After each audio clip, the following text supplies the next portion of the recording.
త్వరలోనే మీరు క్యాబినెట్ చేయాలి. ఏం చూస్తున్నారే? కెమెరా చేస్తారా? బట్టలు కూడా వేయమంటారా?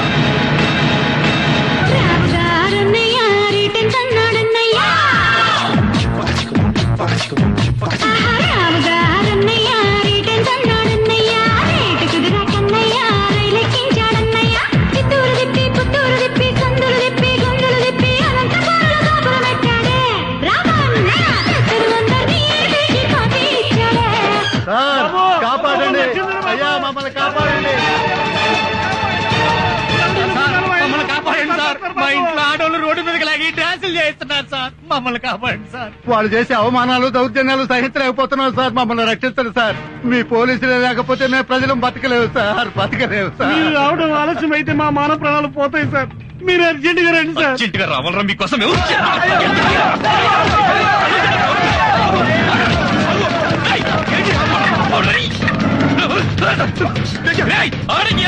మళ్ళీ కాపాడమని వచ్చారంటే కాచి మారేస్తారు. పై అధికారుల నుంచి పొలిటీషియన్ల దాకా, జేబు దొంగల నుంచి ఫ్యాక్షనిస్టుల దాకా అమ్మ నా బూతులు తిడుతున్నా మేము పట్టించుకోకుండా మీకు సేవలు చేసావురా. మీకు కూడా మమ్మల్ని వాడేసుకుని వదిలేయాలని బుద్ధి పుట్టింది అంటే ఎందుకు చేయాలరా మీకు సేవ? చెయ్యం. మీరు చస్తే సేవ పంచనామా రాయడానికి కూడా రావరా? ఏ రౌడీ ఎమ్మెల్యే మాటలు విని మీరు మమ్మల్ని ఎదవలు చేశారో నా చావండ్రా. ఈ పోలీసు ఉద్యోగంలోకి రాకముందు ఈ సొసైటీ నాశనం అవ్వడానికి రౌడీలు, రాజకీయ నాయకులు, ఫ్యాక్షనిస్టులు, నక్సలైట్లు, పోలీసులు అనుకున్నారు సార్. కారణం కాదు సార్, కాదు. ఈ ప్రజలు సార్. వీళ్లకున్నది జబ్బులు ఎవరికి లేవు సార్. ఆ జబ్బు వల్లే ఒక్కొక్కడు ఇళ్లలో దాక్కుని సాక్ష్యం చెప్పకుండా పోలీసులు ఎదవలు చేశారు sir. I have to invent a new language to accuse people like you. మిమ్మల్ని తిట్టాలంటే కొత్త భాష కనిపెట్టాలా?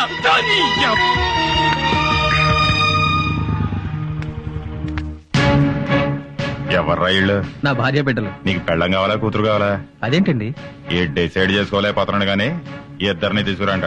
ఇది అన్యాయం సార్, ఇది అన్యాయం సార్. ఎందుకు సార్ మాట చెప్పాల్సింది మా కాదురా, పోలీసులకి. లాకరండ్రా.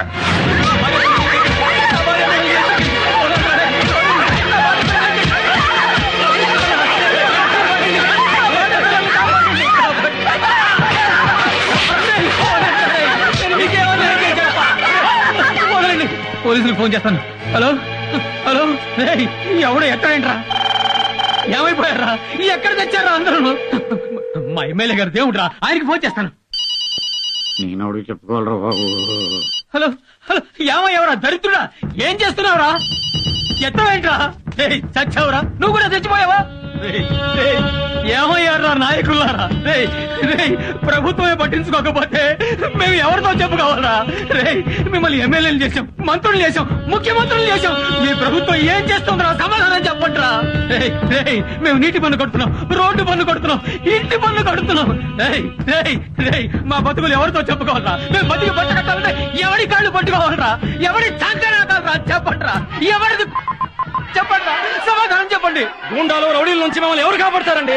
ఓట్లేసి మిమ్మల్ని ఎంపీల్ని, ఎమ్మెల్యేలను చేసింది మమ్మల్ని కాపాడతారని దీనికి ముఖ్యమంత్రి గారే సమాధానం చెప్పాలి. ఎవరికి చెప్పుకోవాలి మా కష్టాలు? ఒక్కరు కూడా మమ్మల్ని పట్టించుకోవడం లేదు. అడగడానికి వచ్చినప్పుడు మాత్రం మాకు అది చేస్తాం, ఇది చేస్తామని అంటారు.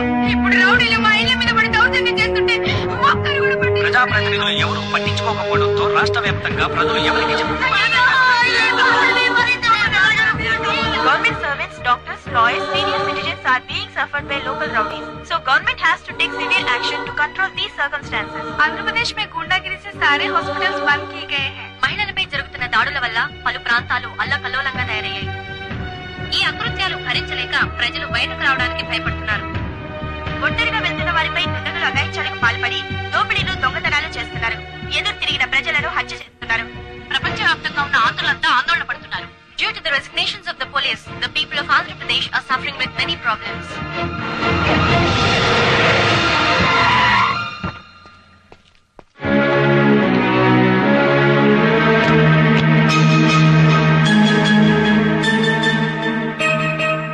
మిస్టర్ నాయుడు, ఒక్క విషయం మాత్రం గుర్తుంచుకో.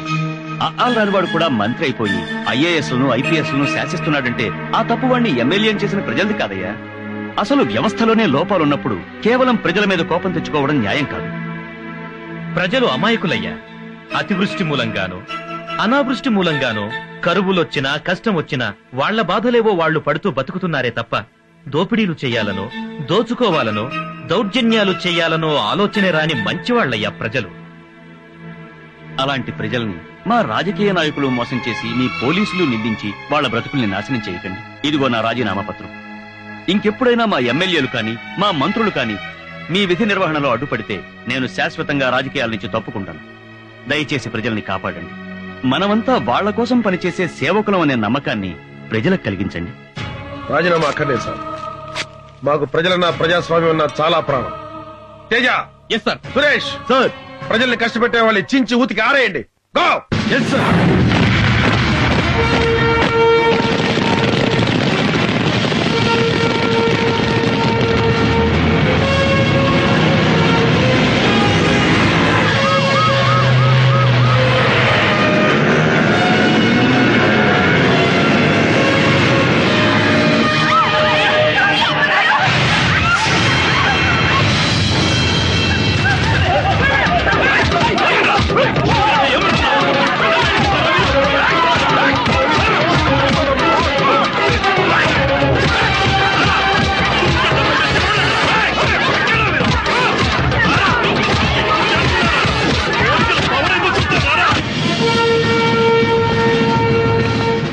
ఎవ్వని కమ్మినా పైసలే పైసలు రా.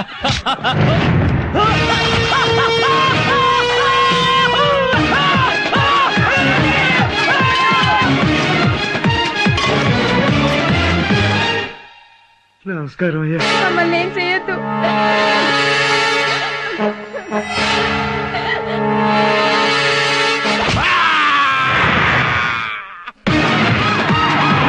మర్యాదగా నీ పెళ్ళాన్ని పంపించావా సరే, లేకపోతే నిన్ను చంపి నీ పెళ్ళాన్ని రేపు చేస్తా.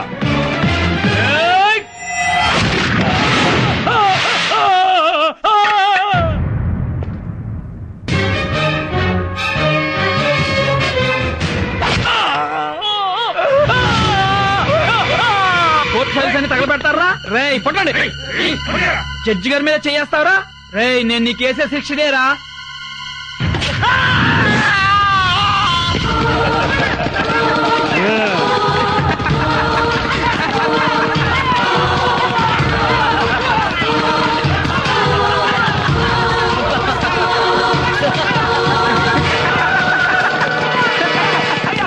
ఆయన వెంటనే రాజీనామా చేయాలి.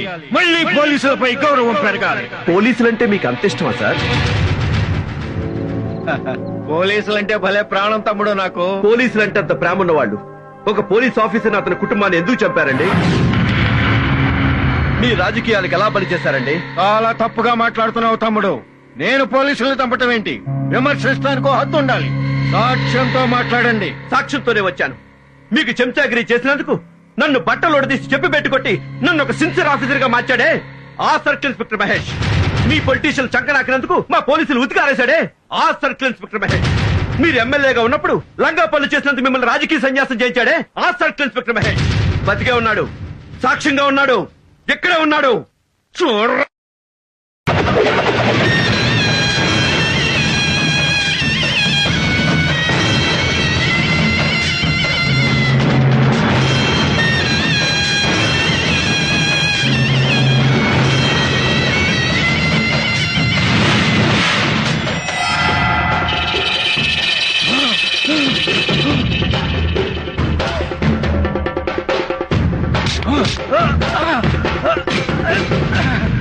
నీ చేతులు నరికింది ఎమ్మెల్యే భగవంతుడు.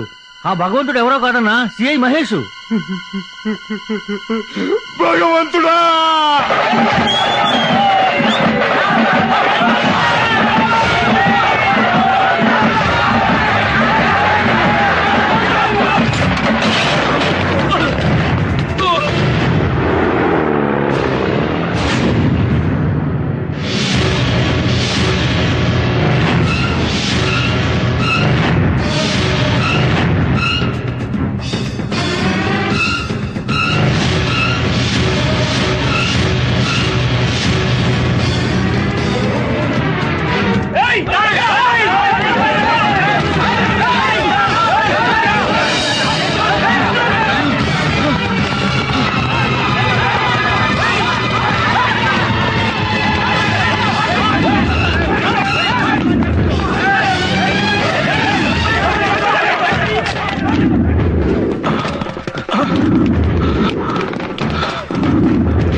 बादशाह उधर है क्या देखो।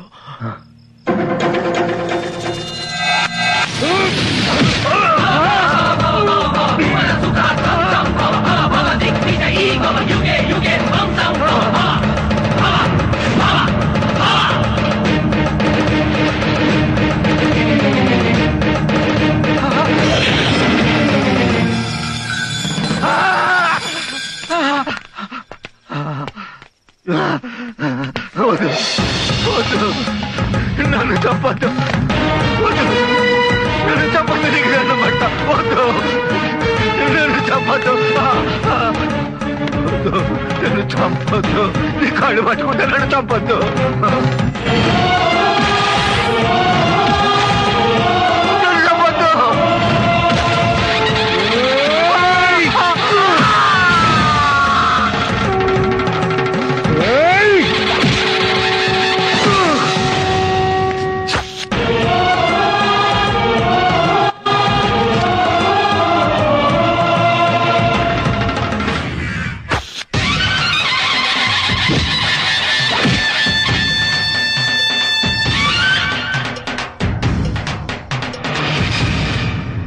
పొలంలో మందేస్తే పురుగులు చావాలి, ఎంత పురుగు చస్తే అంత ఎక్కువ పంట పండుతుంది. నీ మూలంగా సమాజంలో ఎన్ని పురుగులు చచ్చాయన్నది పక్కన పెడితే అలాంటి ఆలోచన విధానానికి శ్రీకారం చుట్టినందుకు నిన్ను మనస్ఫూర్తిగా అభినందిస్తున్నాను. థ్యాంక్స్ అయ్యా. థ్యాంక్స్ చెప్పి మళ్ళీ మీ రాజకీయ నాయకులు చెడ్డ పనులు చేయకండి సార్. ఈ సొసైటీ బాగుపడాలంటే ఏ ప్రభుత్వానికైనా 2 నాలుకలు 2 పాలసీలు ఉండకూడదు సార్. దానివల్ల ప్రజలు పోలీసులు చెడిపోతున్నారు. చట్ట విరుద్ధమైన పనులు చేసే వాళ్ళని శిక్షించమని మీరే చట్టం చేస్తారు, మళ్ళీ మీ రాజకీయ నాయకులు దాన్ని అమలు కాకుండా చేస్తారు. కోడి పందాలు చట్ట విరుద్ధం అంటారు. కోడి పందాలు ఆడే వాళ్ళని అరెస్టు చేస్తే వాళ్ళు ఎమ్మెల్యే గారికి ఫోన్ చేస్తారు. ఎమ్మెల్యే గారు పండగ కదా వదిలేండి అని పోలీసులకు ఫోన్ చేస్తారు. వ్యభిచారం చట్ట విరుద్ధం అని చట్టం తెచ్చారు. లాడ్జి మీద రైడ్ చేసి వ్యభిచారం చేస్తున్న వాళ్ళని అరెస్టు చేస్తే ఆ లాడ్జి మా పార్టీ వాళ్ళది కాదు, ఇదంతా ప్రతిపక్షాల కుట్రని కొట్టిపారేస్తారు. అసలు మీరు చట్టం చేయడం ఎందుకు, పోలీసుల్ని ఫుట్బాల్ ఆడడం ఎందుకు? అలాంటప్పుడు చట్టాలు ఎత్తేయండి సార్. హాయిగా కోడి పందాల దగ్గరికి వెళ్ళి మేము కూడా ఎంజాయ్ చేస్తాం. వ్యభిచారం చేసేటప్పుడు గొడవలు జరగకుండా లాడ్జికెళ్లి బ్రోకర్లు అక్కడే పడుంటాం. పోలీసులు అయితే మీ రాజకీయ నాయకులు కుక్కల కంటే హీనంగా తయారు చేస్తున్నారు. ఎవరు అధికారంలో ఉంటే వాళ్ళకు అనుకూలంగా పనులు చేయించుకుంటున్నారు, తప్పుడు కేసులు పెట్టిస్తున్నారు. ఫలానా పోలీసు ప్రతిపక్షంలో ఉన్నప్పుడు మన మాట వినలేదని అధికారంలోకి రాగానే ఆ పోలీసులు ట్రాన్స్ఫర్ పేరిట ఎక్కడికెక్కడికో విసిరిపారేస్తున్నారు. పాలసీ పేరుతో లూప్ లైన్ లో పడేస్తున్నారు. కొంతమంది రాజకీయ నాయకులైతే వాళ్ళ కులానికి సంబంధించిన పోలీసు అధికారుల్ని వాళ్ళ జిల్లాల్లో వాళ్ళ నియోజకవర్గాల్లో వేయించుకుని మచ్చ లేకుండా పనిచేయాల్సిన మా పోలీస్ డిపార్ట్మెంట్ కి కులం పిచ్చి రాజకీయ పిచ్చి పట్టిస్తున్నారు. ఇది ఇలాగే జరిగితే పలుకుబడి ఉన్నవాడు రాష్ట్రాన్ని చిల్లరకొట్టుగా మార్చి సిగరెట్లు పాన్ పరాగులు కొనుక్కున్నట్టుగా మమ్మల్ని కొనుక్కుంటారు సార్. సార్, దయచేసి రాజకీయాల్ని ప్రజాసేవకు మాత్రమే ఉపయోగించండి సార్. సార్, పోలీసులు ఒక్కరోజు డ్యూటీలో లేకపోతేనే సాక్షాత్తు ముఖ్యమంత్రి మన పోలీసుల దగ్గరికి పరిగెత్తుకుంటూ వచ్చారు. అంత విలువైందండి మన పోలీస్ డిపార్ట్మెంట్. మనం మాత్రం ఫలానా స్టేషన్ కి ఫలానా ఎస్ఐ అయ్యిందని చెప్పి ఎమ్మెల్యే కాళ్ళు పట్టుకుంటాం. రాజకీయ నాయకులకు సేవ చేయటం మానేసి ప్రజలకు సేవ చేయండి సార్. చూడండి, ఎమ్మెల్యే కంటే మంత్రి గొప్పవాడు, మంత్రి కంటే ముఖ్యమంత్రి గొప్పవాడు, ముఖ్యమంత్రి కంటే ప్రధాని కంటే రాష్ట్రపతి గొప్పవాడు, ఆ రాష్ట్రపతి కంటే గొప్పవాళ్ళు ప్రజలు. మీరు ఎంత గొప్పగా బతికితే ప్రజాస్వామ్యానికి అంత గొప్ప భవిష్యత్తు ఉంటుంది. సార్, నేనెన్నో మంచి పనులు చేశానని పొగిడారు. పొగడ్తలు కాకుండా నాకు బహుమతిస్తారా? మా అందరి భవిష్యత్తు గురించి ఆలోచించిన వాడివి, నీకు బహుమతేంటయ్యా? ఏదైనా ఇవ్వచ్చు, అడుగు. ఎమ్మెల్యేగా రాజీనామా చేస్తాను. మళ్ళీ నాకు సర్కిల్ ఇన్స్పెక్టర్ గా ఉద్యోగం ఇప్పించండి సార్. కాకి బట్టలు వదిలేసి కద్దరు బట్టలు వేసుకోవడానికి ఎంత బాధపడ్డానో, ఎమ్మెల్యే అయి వెధవ పనులు చేయడానికి మనసులో ఎంత కుళ్ళి ఏడ్చానో నాకే తెలుసు. ఎమ్మెల్యే టికెట్ సంపాదించడానికి నా ఆత్మగౌరవాన్ని చంపుకుని ఓ నాయకుడి కాళ్ళ దగ్గర కుక్కల పడున్నాను. గెలవడానికి డబ్బు కోసం నా ఆత్మాభిమానాన్ని తాకట్టు పెట్టి ఓ సంబంధం లేని ఆడదాన్ని కాళ్ళు పట్టుకున్నాను. ఎలాగైనా గెలిచి తీరాలన్న కసితో ప్రాణానికి తెగించి ఒళ్ళంతా తుట్లుగా పడిపించుకున్నాను. చివరికి ఎమ్మెల్యేగా గెలిచాను. గెలిచాక నేను చేసిన పనులన్నీ మీకు మంచి పనులుగా కనిపించకపోవచ్చు సార్. ఓ ఆడది బట్టలోడు తీసుకుని క్యాబరే చేస్తుంటే కళ్ళప్పగించి చూసే క్యారెక్టర్ కాదు సార్ నాది. కానీ నేను అలా చేస్తేనైనా ఇలాంటి సిన్సియర్ ఆఫీసర్లు రియాక్ట్ అవ్వకపోతారన్న చిన్న ఆశ. ఈయన రియాక్ట్ అయ్యారు, నేను సక్సెస్ అయ్యాను. సార్, నేను దేవుళ్ళని నమ్మే మన పోలీసుల్ని ఈ ప్రజలతో కొట్టించాను. దానికి నా మనసులో ఎన్ని వేల సార్లు క్షమాపణలు చెప్పుకున్నానో నాకు తెలుసు సార్. అలా చేస్తేనే ఈ జనం మీద మీకు కోపం వస్తుందనుకున్నాను, వచ్చింది. మీరు రాజీనామాలు చేశారు. పోలీసు ఎంత గొప్పవాడో, పోలీసు సమాజానికి ఎంత అవసరమో, పోలీసు లేని సొసైటీ ఎలా ఉంటుందో అప్పుడు తెలిసొచ్చింది జనానికి, రాజకీయ నాయకులకి. ప్రత్యక్ష నరకం చూశారు. ఇవన్నీ తప్పులు కాదు సార్. శిక్షలు వేస్తూనే జనానికి, పోలీసులకి వాళ్ళ బాధ్యత గుర్తు చేశాను.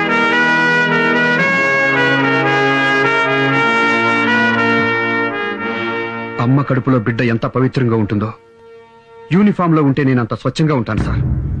సిన్సియర్ గా డ్యూటీ చేస్తాను సార్. నా ఉద్యోగం నాకు ఇప్పించండి సార్.